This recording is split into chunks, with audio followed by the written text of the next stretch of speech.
Hello everybody, and today, if we hit 1,000 likes within 24 hours, I'm giving away 100 XRP.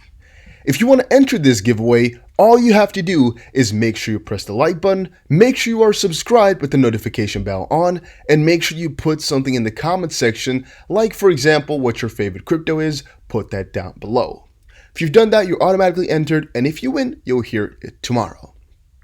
Now, the first article of today, and a lot has been happening, is acting banking controller makes case for Ripple and XRP by trashing Swift.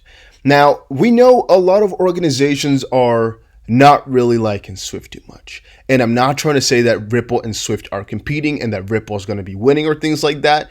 But earlier, we saw on this channel here, I posted up a picture of a real discussion from a couple years ago, actually last year, that China, India, and Russia were really kind of bundling together to not use Swift. And really, we're seeing more of those things come out, as Kevin Cage here just posted a video as well. I don't know from when this is actually, about the whole situation, that the US is really close to some newer technology, that a lot of countries are really starting to want to adopt something else.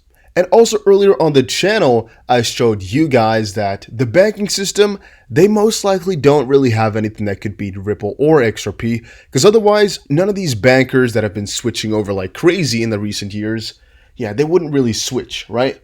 Theoretically speaking, they would not really switch over to anything like that. So that's, again, why I don't really think that they would be up to anything like that.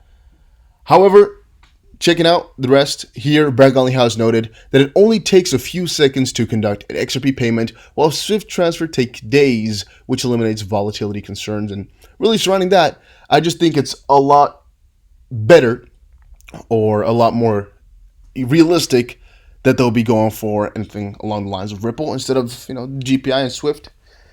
But that's just my idea. Maybe they're going to be going for a little bit of a bundle deal, but the more I'm reading into it, the more it's looking like they really don't want Swift, but all right. Then, Stead has just posted on Twitter, crypto like Bitcoin, BNB, and Crow, which is Monaco coin, right, or Crypto.com now, already have their symbol emoji. We want the symbol for XRP too, share. And he says here, I would like to see an XRP emoji next to the XRP hashtag. XRP community, let's share this all over Twitter and make it happen. Now, if it were to happen, would it have to be black like the official logo is, or we go for blue, which stands out a little bit more? Wondering about that one. But another point I'm trying to make here is that I believe TRX got rid of their logo or emoji for some reason. I used to have it all the time, but I can't see it now. And I don't know if it's my bad. Maybe I'm doing something wrong. But I can't see the red little TRX logo that's normally behind it anymore, which makes me a little bit confused. Like, where did it go? What happened here? And also, I don't know if you have to pay for an integration like this. Like with Bitcoin, I can really understand that somebody just paid $1 million, for example, if it's $1 million, I don't even know, $1 million just to get it listed because they don't care. They just want Bitcoin adoption. Because there's a lot of people who are in Bitcoin that really want the greater good as well. They don't care about the money that have made, let's say $100 million already. They just really want to get Bitcoin and get main adopted. So $1 million, not that much then. For BNB, definitely they could have paid easily to get that listed. And Crypto.com as well, because those two are real organizations. With TRX, I could see exactly the same thing. With XRP, I don't know if Ripple would have really spent money on things like that. That was my first idea though. But when I later looked, at the stuff I've been telling you guys about, that Ripple has been promoting their posts like crazy. And Mr. B here said, Ripple is running paid ads on Twitter, Facebook, and Instagram. This could be a brand awareness campaign in preparation for their IPO. That really made me think about it a little bit further and a little bit more, obvious, so to say, because thinking about this one, it could be that Ripple really has a good benefit in them having a XRP with a logo thingy behind it, because of the fact that it would just bring a lot of attention to it, and a lot of, whenever people use it, you see that little logo, gives a lot of awareness to the logo, and whenever people look up XRP, you'll often or always find Ripple eventually as well, which gives more awareness for your company, right? It gives more awareness for the whole crypto you're utilizing, which is always good for the valuation of you. So thinking about that one, I also would think it's quite logical if Ripple has the best interest in doing that. So maybe it's going to be coming up if they can get things arranged. I don't know how it works, but I think they'll try their best to do it. Last 24 hours has seen a Ripple ODL media blitz in Japan. Quote, regarding CBDC and stablecoins, XRP as a bridge currency is not a competitor, but a complementary relationship, and I think that synergistic effects will be created by being digital with each other, end quote. A very important quote, or very important statement in general, because basically one of the things that a lot of people misjudge is that XRP would, really take over the system, leaving all CBDCs behind. But no, that's really not the case. What would happen is XRP would be the intermediary asset, and there would be a ton of CBDCs on their own, and XRP would kind of link them all up together, which is what they would do in the end, which is really what it's meant to be and do. You guys get it. Now, what the cool part about it is, at least I would say what the cool part about it is that means that XRP doesn't have to be the main one thing. Like, there could still be a ton of different companies that are big, or I guess different governments that are just on their own within their country, the best. However, for international things is where you're going to need them. So to kind of rephrase that, XRP doesn't have to take over all these internal affairs where every country has to adopt it on their own, making XRP the real currency that everybody uses. It could just be every country has their CBDC for their own internal stuff. And then once you want to start, do remittances cross-border, you want to change currency with different countries that have different CBDCs, that's when you start to use them.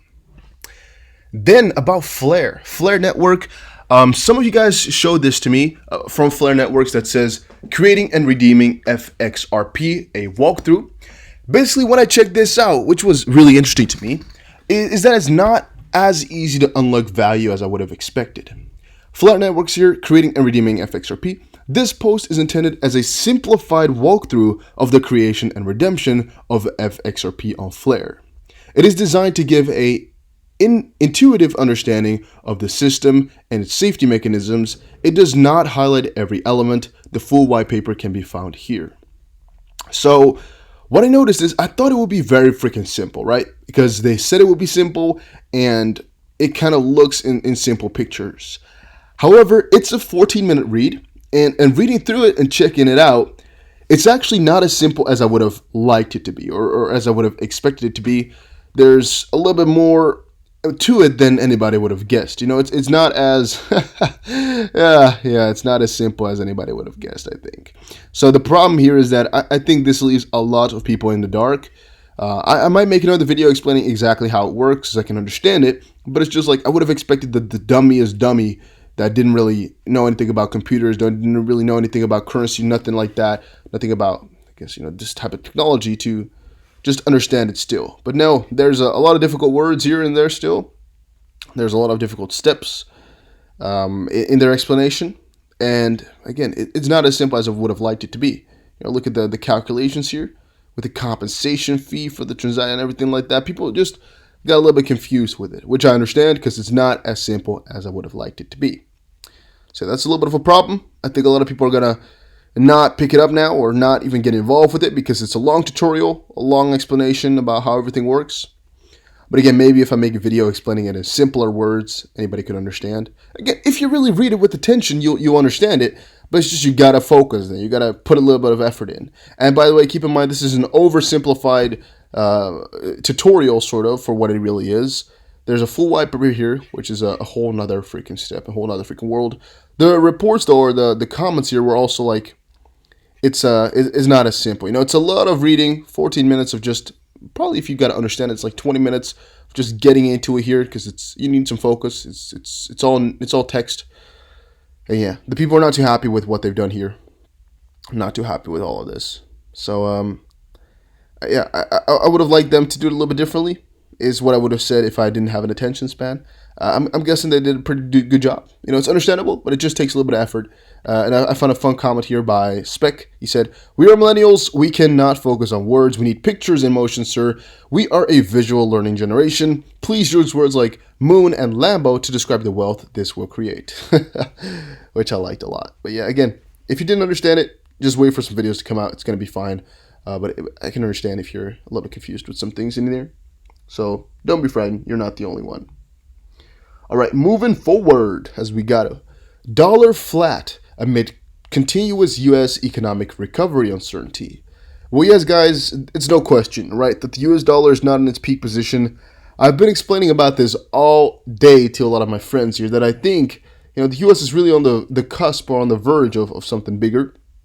And even though I don't know when the new world reserve currency will be picked, it's going to be any of these times, right? I explained to you guys how it takes a certain amount of years, which on average was about 95. Right now we're at about 100, I believe, right? So one of these days, really, really close here, it'll have to switch over. And it will be the way that that something new is going to get there. If it's going to be one world currency, can't tell. If XRP is going to have something to do with it, can't really say or can't really tell at this point either. But I'm guessing it's going to be there, guys. I'm guessing. I'm guessing it's going to be involved. That's running Bitcoin. A couple people ask, Bitcoin bull rally will resume on booming S&P 500 sentiment. Bitcoin poised to retest 12K after FOMC minutes data shows. And here was something I read, but I didn't really want to include. Why a year later, the Business Roundtable's updated statements of purpose is more relevant than ever. Checked it out. It's not really that important, actually. So maybe it's important, but not for crypto videos here. So it's not worth you checking out. But if you want to, check it out. I read it as well. It was kind of interesting. Now, Bitcoin and $12,000. Yeah, we're just staying close to it. Now, for my own personal benefit, though, or anything like that, I don't really care if we go above 12,000 right now or not. I mean, market cap is just on a normal trend going on for like the last longest amount of time. And logically speaking, we would go down for maybe 1 or 2 days and then move back upwards. So I'm like, if we hit $12,000 today or in 3 days, who really cares about that? Also, the only good thing would be if you knew exactly what date something were to happen so you could buy in accordingly. But since I will never be able to tell exactly whether something will happen today or tomorrow, yeah, I'm not really too bothered by any of these smaller moves. Nothing much is going to happen. If something big happens, you'll notice on your own eventually, and you're going to have to adjust from that perspective on forward. For right now, though, all I could say about that situation and about that stuff is just chill. Wait a little bit, hold on to dear life, and you'll get there. You'll be fine. You'll be good. It's all a waiting game, and the strongest will win in the end. We all know it, but a lot of us don't dare to admit it. The strongest will win in the end, and it might be a struggle to hold on. It might be a struggle to buy more and get your average price lower, but it's all going to be worth it, guys. A lot of people don't understand this one yet. All right, guys, that was it for this video. Hopefully you all enjoyed it. If you did, make sure you press the like button and subscribe, and I will definitely see you guys again in another crypto video. Take care and have a very nice day.